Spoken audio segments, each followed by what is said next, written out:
ఉన్న విల్లా ఇంకా సేల్ అవ్వలేదు సార్.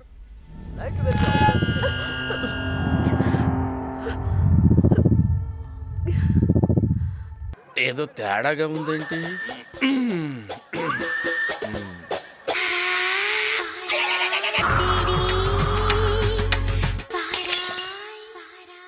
రంగం fame Jiiva and Priya Bhavani Shankar act చేసిన మూవీ బ్లాక్, తెలుగులో డార్క్. తమిళ్లో 5 crores పెట్టి తీస్తే 50 crores కలెక్ట్ చేసి బిగ్గెస్ట్ బ్లాక్ బస్టర్గా నిలిచింది. ఈ మూవీ ఓటీటీలో రిలీజ్ అయింది. అమెజాన్ ప్రైమ్లో స్ట్రీమ్ అవుతుంది. తెలుగు డబ్బింగ్ కూడా ఉంది. అండ్ ఈ మూవీ 2013లో వచ్చిన కోహరెన్స్ అనే ఇంగ్లీష్ మూవీకి రీమేక్. సైన్స్ ఫిక్షన్ అండ్ థ్రిల్లర్ని కాంబినేషన్ చేసి తీశారు ఈ మూవీని. మరి ఈ మూవీ ఎలా ఉందో చూద్దాం. స్టోరీ విషయానికి వస్తే వసంత్ అదే జీవా అండ్ అరణ్య అదే ప్రియా భవానీ శంకర్ వీళ్ళిద్దరూ సిటీకి దూరంగా ఒక న్యూలీ కన్స్ట్రక్టెడ్ గేటెడ్ కమ్యూనిటీలో విల్లాని కొంటారు. ఇంకా కొంచెం కన్స్ట్రక్షన్ వర్క్ జరుగుతూ ఉంటుంది అక్కడ ఇంకెవరూ ఉండడం లేదు. కానీ వీళ్ళు సిటీకి దూరంగా వీకెండ్ రిలాక్స్ అవుదామని వాళ్ళు కొన్న విల్లాలోకి వెళ్తారు. వీళ్ళు వెళ్ళిన రోజు పగలంతా బాగానే ఉంటుంది. కానీ రాత్రి అయిన తర్వాత అసలు కథ మొదలవుతుంది.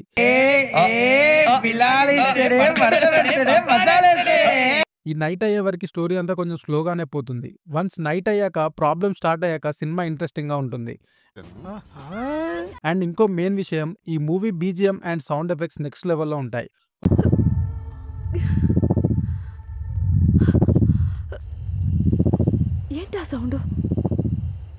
Okay, coming to the point. Night అయిన తర్వాత అక్కడ జరిగే చిత్ర విచిత్రమైన సంఘటనలకు వాళ్ళు భయపడి అక్కడి నుండి తిరిగి వెళ్దామని అక్కడి నుండి బయలుదేరుతారు. కానీ ఆ విల్లాల నుండి బయటికి వెళ్తుంటే ఎటువైపు వెళ్ళినా కూడా తిరిగి మళ్ళీ వచ్చి అదే విల్లా ముందు ఆగుతూ ఉంటారు. వాళ్ళ చుట్టూ ఒక డార్క్ లైన్ చేసిన సర్కిల్ ఉంటుంది. ఇలా ఎందుకు జరుగుతుంది, ఈ డార్క్ లైన్ నుండి ఎలా బయటపడతారనేది తెలియాలంటే సినిమా చూడాలి. అయితే ఇక్కడ నుండి స్పాయిలర్ అలర్ట్, ఎందుకంటే ఈ డార్క్ అనే కథని ఎక్స్ప్లెయిన్ చేయబోతున్నా. తీస్తా, నాలో ఉన్న క్రియేటివిటీ మొత్తం బయటికి తీస్తా, నా తడాకా చూపిస్తా. సినిమా చూడాలనుకునే వాళ్ళు చూసి ఈ వీడియోని చూడండి. చూసి అర్థం కాని వాళ్ళు కూడా ఈ వీడియోని చూడండి. సినిమాని చూడడం, నువ్వు చెప్పే కథ విని అర్థం చేసుకుంటామనే వాళ్ళు కూడా ఈ వీడియోని చూడండి. అయన్నొద్దు, పాయింట్కి రా. ఇప్పుడు మ్యాటర్లోకి వద్దాం. అయితే ఈ సినిమా ద్వారా మనిషికి, ఈ సృష్టికి, టెక్నాలజీకి ఎలాంటి లింక్ ఉంది, ఎలాంటి యాక్షన్స్ వల్ల ఎప్పుడు ఏది ట్రిగర్ అవుతుందని చూపించారు. వీళ్ళున్న విల్లా ప్లేస్లో ఒక బ్రిటిష్ రీసెర్చ్ సెంటర్ ఉండేది. అక్కడ దేని గురించి, దేని మీద రీసెర్చ్ జరిగిందనేది ఎవరికీ తెలియదు. కానీ 1941లో ఆ ప్లేస్లో చాలా పెద్ద యాక్సిడెంట్ జరిగింది. దాని ఇంపాక్ట్ ఇప్పటికీ ఆ ప్లేస్ మీద చూపిస్తుంది. దాన్నే క్వాంటమ్ ఫిజిక్స్లో సూపర్ పొజిషనింగ్ అని అంటారు.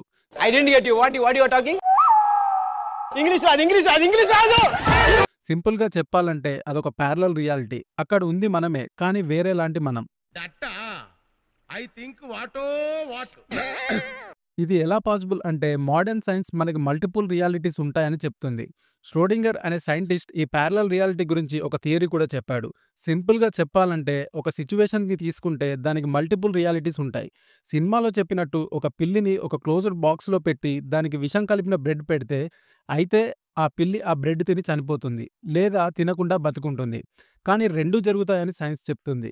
కానీ నువ్వేదైతే చూస్తావో అది ఓన్లీ ఆ సిచ్యువేషన్కి ఒక రియాలిటీ మాత్రమే.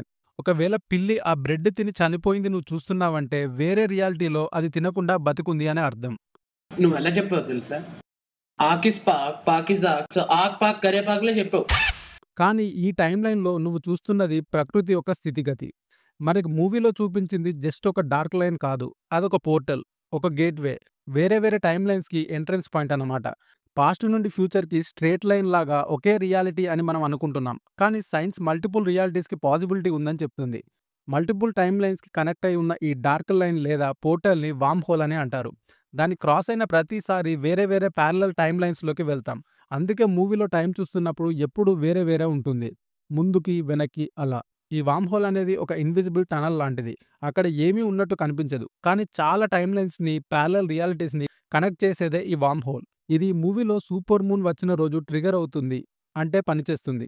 ఒక టైం లైన్లో తప్పిపోయి వేరే టైం లైన్లోకి వెళ్ళిన వాళ్ళు మళ్ళీ సేమ్ టైం లైన్లోకి వచ్చి వాళ్ళతో కలిసి ఉండడం అనేది ఆల్మోస్ట్ ఇంపాసిబుల్. ఎందుకంటే ఆ వామ్ హోల్ని క్రాస్ చేసిన తర్వాత డిఫరెంట్ టైం లైన్లోకి వెళ్తాం. అలా ఎన్నున్నాయనేది ఎవరికీ తెలీదు. సో నువ్వు ఉన్న టైం లైనే నీ రియాలిటీ అనుకోవాల్సింది, అంతే. మూవీలో మీకు గుర్తుంటే ఫైనల్‌గా వసంత్ అండ్ అరణ్య కలిసినప్పుడు అరణ్య వసంత్ కరెంట్ పోతే జనరేటర్ ఆన్ చేయడానికి వెళ్లి తిరిగి రాలేదు. నాకు చాలా భయం వేసి ఎమర్జెన్సీకి కాల్ చేశా అంటుంది. కానీ మనకు మూవీ స్టార్టింగ్‌లో జనరేటర్ ఆన్ చేయడానికి ఇద్దరు వెళ్ళినట్టు చూపిస్తారు. సో ఒక టైమ్‌లైన్‌లో ఏదైతే టైమ్‌లైన్‌లో వసంత్ ఒక్కడే వెళ్లి జనరేటర్ ఆన్ చేయడానికి వెళ్లి తప్పిపోతాడో ఫైనల్‌గా ఇంకో వసంత్ ఆ టైమ్‌లైన్‌లోకే వెళ్తాడు. అందుకే ఆ టైమ్‌లైన్‌లో అరణ్య వసంత్‌కి కనిపిస్తుంది. యాక్చువల్‌గా ఆ టైమ్‌లైన్‌లో వసంతే తప్పిపోతాడు. అండ్ ఫైనల్‌గా పెట్రోల్ బంక్ వాష్‌రూమ్‌లో ఇంకో వసంత్ వస్తాడు కదా! ఆ వసంత్ వేరే టైమ్‌లైన్‌లో తప్పిపోయిన అతను. సో ఒరిజినల్‌గా ఈ టైమ్‌లైన్‌లో తప్పిపోయిన వసంత్ ఏదో టైమ్‌లైన్‌లో ఇరుక్కుంటాడు. ఏదో వేరే టైమ్‌లైన్‌లో తప్పిపోయిన ఇద్దరు ఈ టైమ్‌లైన్‌లోకి వచ్చారు.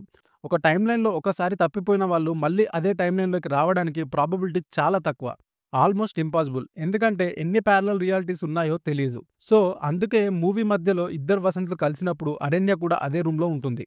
సో ఇంకొకడిని చంపడం వీలవ్వదు. సో అందుకే క్లైమాక్స్‌లో పెట్రోల్ బంక్‌లో అరణ్య లేనప్పుడు ఈ సీన్‌ని పెట్టి క్లైమాక్స్‌ని కంప్లీట్ చేశాడు డైరెక్టర్. అప్పుడు ఆ ముసలోడు అంటాడు కదా! ఒక రియాలిటీలో ఒక వసంత్ అండ్ ఒక మనోహరే ఉండాలి అంటాడు. అదే ఇక్కడ జరిగింది. ఇంకొకడిని చంపేశాడు. బ్రదర్ ఓకే, నువ్వేం మాట్లాడుతున్నావు అర్థమవుతుందా నీకు?